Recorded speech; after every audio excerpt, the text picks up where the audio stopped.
Assalamualaikum warahmatullahi wabarakatuh. Selamat siang, salam sejahtera bagi kita semua. Om Swastiastu, Namo Buddhaya, salam kebajikan. Salam, berjumpa lagi dengan Bapak dalam mata pelajaran sejarah Indonesia. Kita akan membahas tentang masa pendudukan Jepang di Indonesia. Nah, adapun tujuan pembelajaran kita yaitu menganalisis secara singkat, padat, dan jelas latar belakang kedatangan Jepang ke Indonesia, lalu menjelaskan proses masuknya Jepang ke Indonesia, lalu menganalisis minimal dua kebijakan pemerintah pendudukan Jepang dalam bidang politik sosial di Indonesia, lalu menganalisis minimal dua jenis organisasi militer dan semi militer buatan Jepang di Indonesia, lalu mempresentasikan hasil diskusi dalam bentuk individu atau kelompok di depan kelas. Nah, ini adalah peta penyebaran bagaimana Jepang datang ke Indonesia melalui pintu dari Pulau Jawa ke Sumatera hingga ke Kalimantan dan Sulawesi.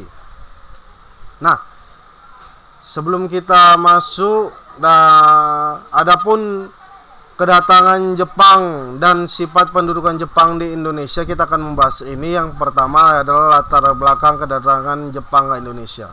Yang pertama, Jepang menganggap sebagai saudara tua bagi bangsa Asia. Iya, ketika Jepang berhasil mengebom di pelabuhan atau dermaga atau markas Angkatan Laut Amerika Serikat, mereka menjadi sebuah negara adidaya di Asia.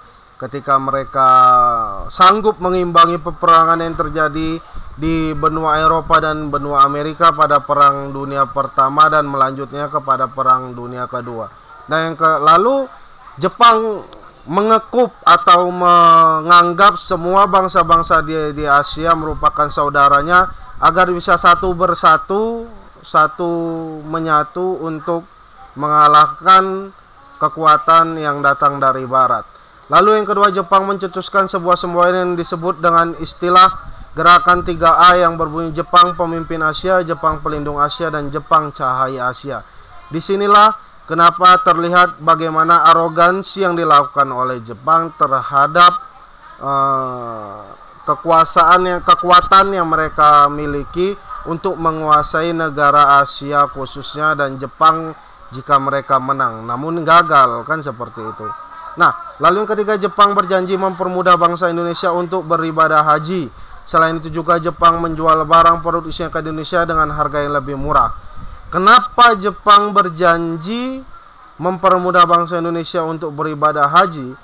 Ketika masuknya Jepang, sebelum masuknya Jepang, Belanda menguasai Indonesia. Belanda membatasi pergerakan Islam untuk keluar masuk ke Timur Tengah untuk melaksanakan haji. Karena Belanda menganggap radikalisme yang dilakukan oleh orang Indonesia melalui sekte agama pada saat itu. Nah, agama menjadi sebuah alat politik yang besar untuk mengalahkan Belanda, di mana dengan jargon dan slogan-slogan yang dibawa oleh agama untuk menyerang Belanda sangat kuat pada saat itu. Bagaimana bisa kita lihat pemberontakan yang dilakukan oleh petani Banten dalam bukunya Sartono Kartodirjo. Lalu berdirinya Serikat Dagang Islam dan Serikat Islam, lalu pemuda Islam, lalu ada kaum Ansor dari Nahdlatul Ulama, lalu adanya orang-orang Muhammadiyah, lalu putra pemuda-pemudi Islam Indonesia. Banyak lagi organisasi-organisasi Islam sehingga Belanda panik pada saat itu. Kenapa Islam menjadi jargon? Nah, Jepang masuk lalu memberikan sebuah janji hal seperti itu. Lalu Jepang menjual barang produksinya ke Indonesia dengan harga yang lebih murah. Karena ada timbal balik pada saat itu. Ketika Belanda mengambil produk Indonesia, Belanda tidak menjual kembali ke Indonesia seperti itu. Kalaupun menjual dengan harga yang sangat mahal. Jadi, dan inilah alasan latar belakang kenapa Jepang datang ke Indonesia.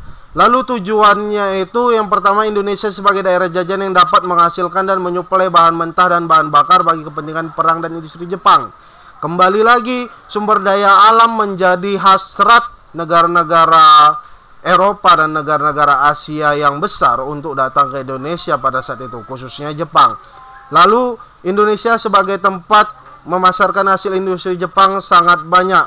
Nah, hal itu terbukti dengan bagaimana jalur Laut Cina Selatan, jalur di Samudra Hindia dan Pasifik merupakan jalur dagang yang sangat besar, sehingga Indonesia itu bisa dilewati dan menjadi jalur laut yang sangat baik. Selain itu, Indonesia dengan jumlah penduduk yang banyak dan kemajuan mulai berkembang dan tingkat konsumtif yang tinggi, Jepang memperkenalkan hasil-hasil industrinya pada saat itu, seperti teknologi dalam pertanian dan teknologi dalam kesehatan dan berperang pada saat itu.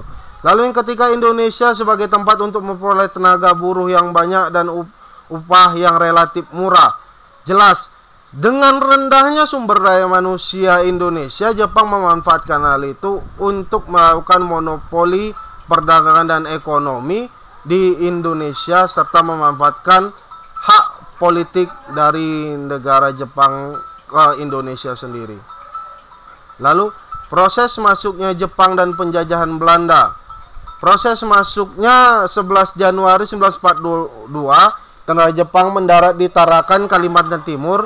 Lalu di 10 Februari 1942 ke Banjarmasin diduduki oleh Jepang. Lalu di tahun 14 Februari diturunkan pasukan Pahing di Palembang. Lalu 2 hari kemudian Palembang berhasil diduduki. Lalu di tanggal 1 Maret 42 Jepang mendarat di Jawa dan mendarat di 3 tempat sekaligus, yaitu Teluk Banten, Retan Wetana di Jawa Barat, dan di Karangan, Jawa Tengah. Lalu penjajahan Jepang daerah Jawa dan Madura dengan pusatnya Batavia berada di bawah kekuasaan Rikugun. Daerah Sumatera dan Semenanjung Tanah Melayu dengan pusatnya Singapura berada di bawah kekuasaan Rikugun. Dari Kalimantan, Sulawesi, Nusa Tenggara, Maluku Irian berada di bawah kekuasaan Kaigun. Nah, masuknya Jepang ini dan melakukan penjajahan itu melalui Kalimantan, lalu menyebar ke Pulau Sumatera dan Pulau Jawa.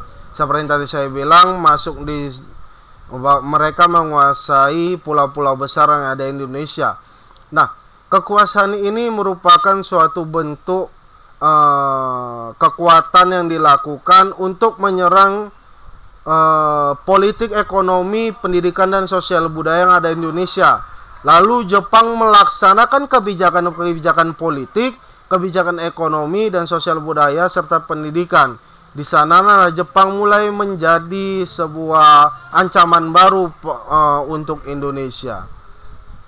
Nah, adapun organisasi yang dibentuk pada saat zaman Jepang itu ada dua segi atau dua sekte. Yang pertama, bentuk militer ada Heiho atau PETA. Lalu di semi militer ada Seinendan, Keibodan, lalu Fujinkai. Lalu ada Sushintai, Kaikyo, Seinen, Teshintai, dan Goku Kotai. Nah, kekuatan militer dan semi militer ini merupakan bentuk suatu kekuatan bagi Jepang untuk mempertahankan Indonesia sebagai wilayah kekuasaan Jepang. Karena pada saat itu Belanda dengan sekutunya Amerika dan Indonesia bersekutu dengan Amerika meminta untuk Belanda meminta kepada para sekutunya untuk kembali mengambil Hindia Belanda dari tangan Jepang. Itulah kenapa Jepang membentuk suatu kekuatan militer agar mempertahankan kekuasaannya di Indonesia, agar Belanda tidak mengambil sampai menuju proses kemerdekaan Indonesia. Nah, itulah beberapa sejarah singkat tentang masuknya Jepang di Indonesia. Bapak akhiri dan kita akan berdiskusi di WA. Jika ada hal yang ingin ditanyakan, silakan ditanyakan di grup WA. Bapak akhiri. Selamat siang, salam sejahtera bagi kita semua. Salam, Om Swastiastu, Namo Buddhaya, salam kebajikan. Assalamualaikum warahmatullahi wabarakatuh.